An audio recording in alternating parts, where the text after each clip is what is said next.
first up, I'll say just how fascinating I found the book and the whole story. And it's something I hadn't heard of it out here in Australia. And I was wondering just how big was the story, which is only a few years ago, really. So how big was it in Germany when it broke? Oh, it started out actually not that big because Ludwigsfelde is a small town in Brandenburg. Brandenburg, is a state near Berlin, and that's not the place where big things actually happen. So first it started out to be pretty small, um, and then when the trial went on, actually it became bigger and bigger because it became more and more mysterious. And so first there were reporters from local papers and local TV stations, and later there would be big magazines as well. So it became bigger. Yeah, and like when you say it became more and more mysterious, I mean, they did arrest him in after 4 days. It was a pretty short time frame there, so they obviously felt they had a pretty strong case. But then as it went along, and you were a court reporter on it, that's correct? You were working for Yeah, writing for a I'm not newspaper. a court reporter. I'm a reporter Right, in right. general, and I pick stories I'm interested in. And that was a story. I actually, when I heard about it the first time, it was right after he had been arrested. Uh, I thought that was a kind of a funny case. The mayor of this town, he murdered not only his wife but only the dog, and then it turned out, I mean, I know Ludwigsfelde. I have actually relatives there. I visited the town when I was a child, but then I didn't know so much about it. And then I learned more and more, and how successful he was as a mayor. And then I got really interested in that. And then I wanted to see him. I wanted to see his son. But I thought that's why I went to trial, to court to see the trial, like the first 3 days or so. That's what I had planned. Yeah, yeah. And then all of a sudden the case wasn't as clear as it seemed. There were so many doubts, and the witnesses, what they said wasn't really proof that he did it. And he was sitting there, and he was not saying anything.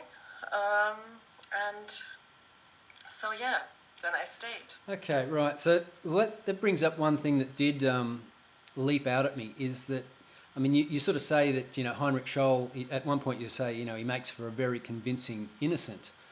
And you also, at the beginning of the book, sort of point out that you'd come away from your meetings with him sort of, full of believing his story, but then start to question whether he's, convincing you, manipulating you, if you like. So I was wondering why he didn't speak at the trial then. Like, why? He's obviously a good speaker, given his role as a mayor and so on. He's a negotiator.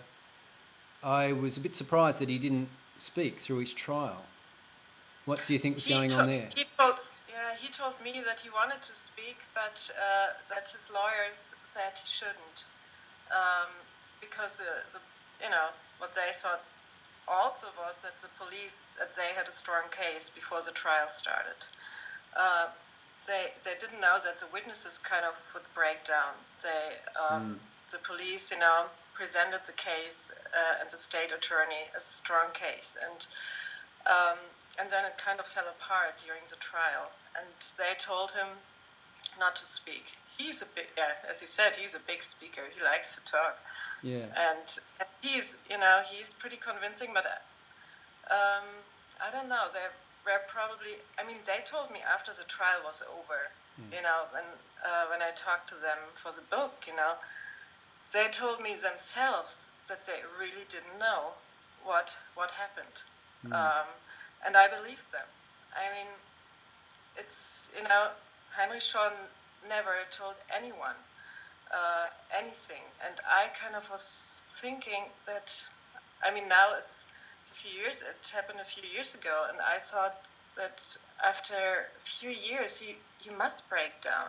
You can't live with something like that. But didn't happen so far. Yeah, and I think towards the end there's the psychological profile from some, an expert, you know, and that sort of talks about that little bit about what goes on in the mind of someone like Heinrich Scholl, if he has done it, and how he's protecting himself from admitting that truth and so on. So did he go straight into custody all the way up till the trial, or was he out on bail? No, he got straight into custody, and Right. So from January, when he was arrested, through to October, he was awaiting trial in jail. Right. And then went through the whole trial process, which took over a year. Right. In jail. Almost a year. It started in October and was finished in May or June. Okay. So it was really long, and nobody expected it to be that long. And have all the appeals been exhausted now? That's all done and dusted? So I guess the system is a little bit different from Australia or other countries. You have to when you have doubts about the sentence, the first thing is you have to prove that the judge, the jury, that they made formal mistakes, and the judge was very experienced and very correct judge, and he didn't make any mistakes.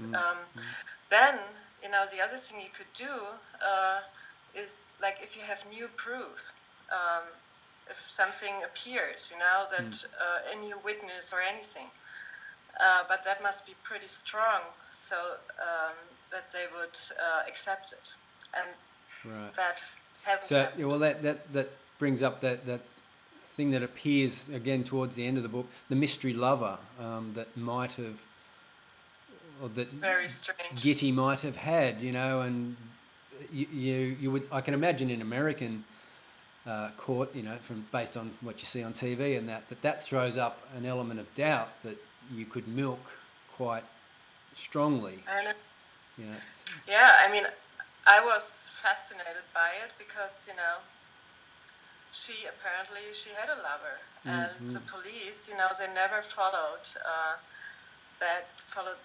it up, and the man, who was supposed to be her lover, he appeared in court. They didn't ask him, and that was actually the situation when I interviewed him. I can't say who it was. No, you're all very careful. There was just no mention of who they are, and I interviewed. I mean, he had never been asked by the police or by anyone what he had done that day she was murdered. And I was sitting there in his house, and I asked him, so what did you actually do that day? And I felt not well doing that, but otherwise I had to do it. I had to ask him that question. Okay. And I also can't tell you the answer because then you would know who it was. But he denied it, and his wife did too. Okay, so that sort of answers, or it tells me a little bit about. I had a question about, as a reporter, what tools do you use to sort of guard against, trying to solve the case yourself, or jumping to conclusions and so on? Or, are you trying to be objective and just listening to what's coming out and presenting it, or are you, a sleuth trying to really just get behind the eyes of Heinrich and see, from his side? I mean, that's a very, very difficult question because, that's a big problem. When you cover, a story for such a long time, you get very close to the people you're writing about, and to the people in town, also to Heinrich Scholl himself, and I needed him, of course. I really needed him. I mean, without him, I couldn't have, written the book. So I had to go there, I had to be friendly, and I had to nod when he told me things, listen. And of course, I asked him when I had doubts. But I was, there were many times he probably wasn't aware anymore who I was. He forgot that I was a journalist because, he had never told anyone so much about his life. Yeah. And about his situation in jail. So I became not a friend, but someone, he liked to meet. He was happy when I came to visit him. And then to keep the distance, or to get the distance back when I left jail and when I finally was sitting down to write, it was really hard, actually. And I was kind of, I spent the year when I was, or the months I was writing the book, actually.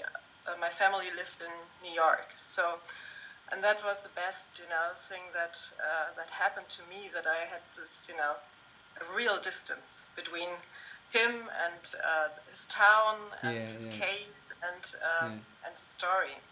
Yeah, it's a lovely style you've taken with it, where you give us the murder at the beginning, then you just go back that 50 years and just start through their relationship and build up over through the most of the book. Really is you've managed to avoid that a darkness and a sordidness that could, and depressing aspect that a true crime book could end up being.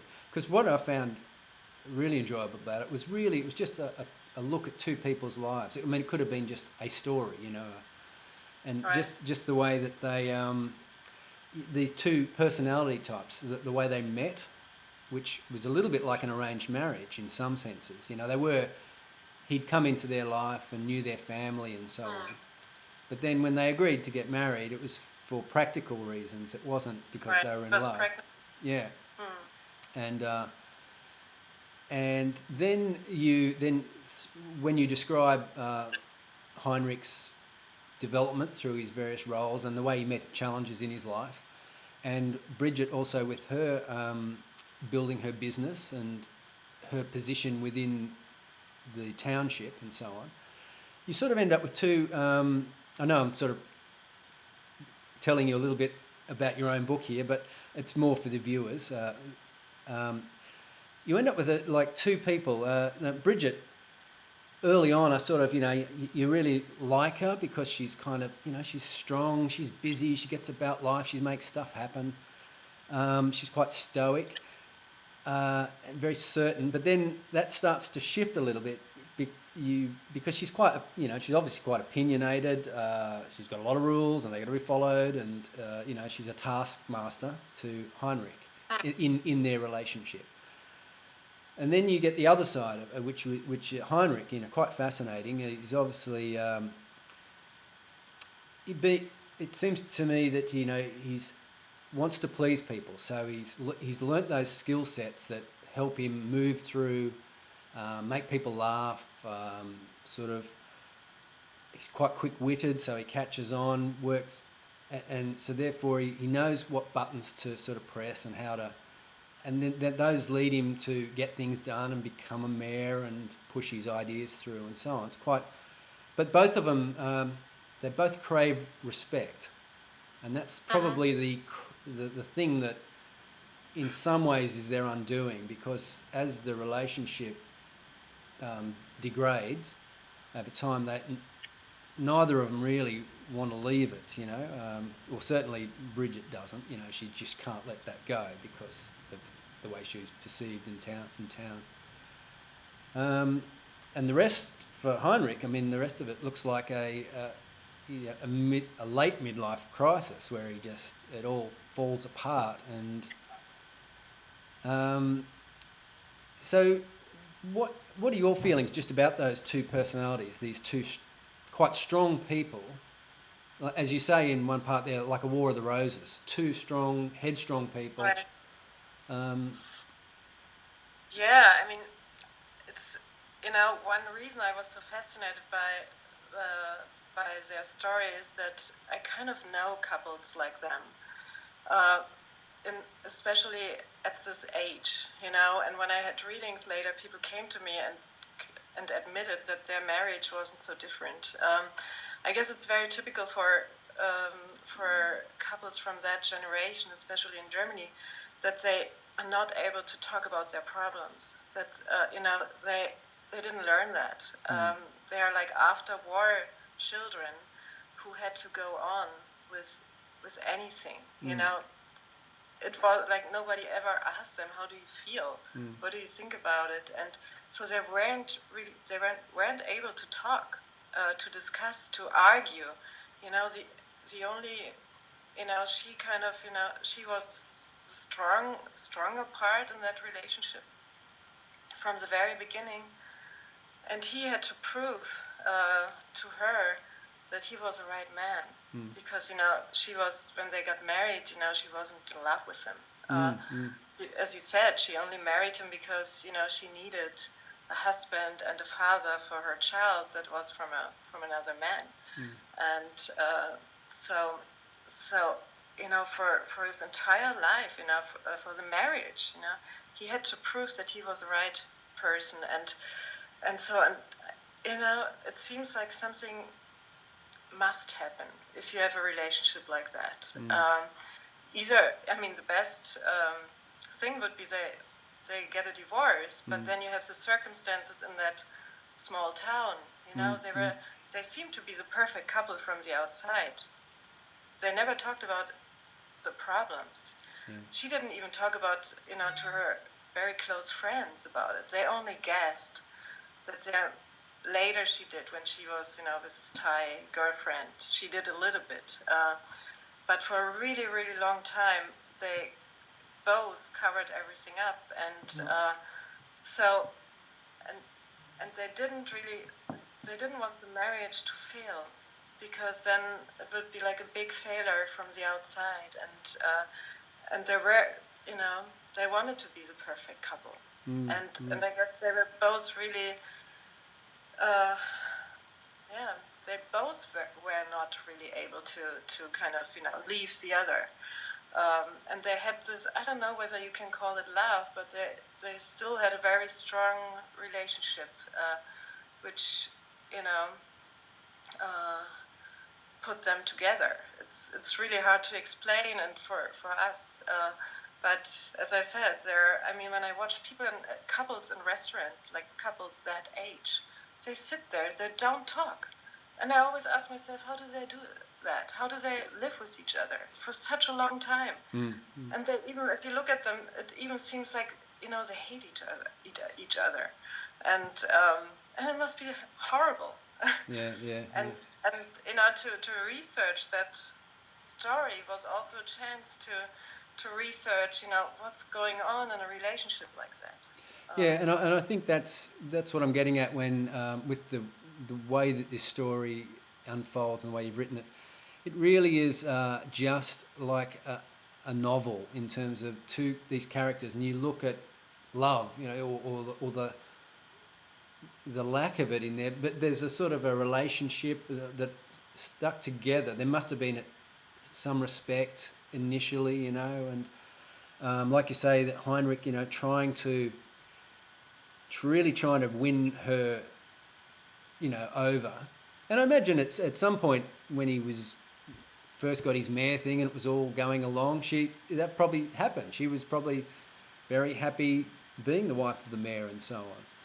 It's only in retirement that it's sort of, for him, I think, the wheels fell off a bit. And he found him, like a lot of men, they find themselves under their feet of the wife, who says, well, this is my domain. What are you doing? Get out, go and do something, Yeah.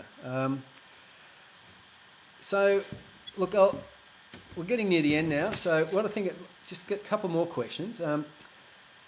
Have you read his erotic novel? Yes, of course. Yeah. Yeah. Right. And do you think the Man Booker judges were right to sort of look past it? And they didn't Uh, shortlist it? no, no, no, not necessarily. Yeah, yeah. But I guess he's still kind of proud of it. Yeah, okay, okay. And Yeah, has he read your book? of course, yeah, he Okay, did. okay. Have you had And feedback? of course, I was scared. Actually, when there was my very first reading, I had in Ludwigsfelde, in his hometown, and it was packed, of course. And what he did, I was warned like a few days before the reading was happening. An old friend of his warned me that he had, put down questions. He wrote down questions and spreads questions, through the audience, so that they Wow. would, ask those questions.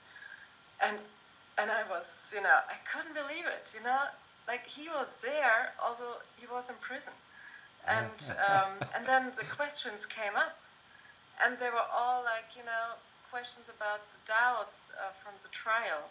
So he wanted me to repeat why there are so many doubts and why he's innocent. And then, after like the second question, I said, "Oh, is this one question, Heinrich Scholl had sent you?" And then so I kind of, talked about that, what he had done, and then people laughed and they were like, they couldn't believe it. So that shows how that showed to me how manipulating he can be. Yeah, And yeah, yeah. and then I waited, and I thought, he would write me a letter and say something. He didn't say anything. Then I visited him in jail, and he still didn't say anything. Right, okay. So He you would, visited him after he's read the yeah, book and everything. Wow. right, I did, and that was weird, and of course I was curious what he thought. On the other hand, I didn't want to know what he thought, and I guess, in a way, he's proud that there's a book about him Yeah. out in the world, now in Australia. I sent him the book actually in English, and Which is a funny slight perversion of being proud. If I had a book out, I don't think I'd want this book out about me. Yeah, but this is the thing about him. He has, there's something missing in his feelings. He, I guess that's why he told me things that are actually very embarrassing. He cannot realize, what is embarrassing and what is not, and that is one thing that actually helped me.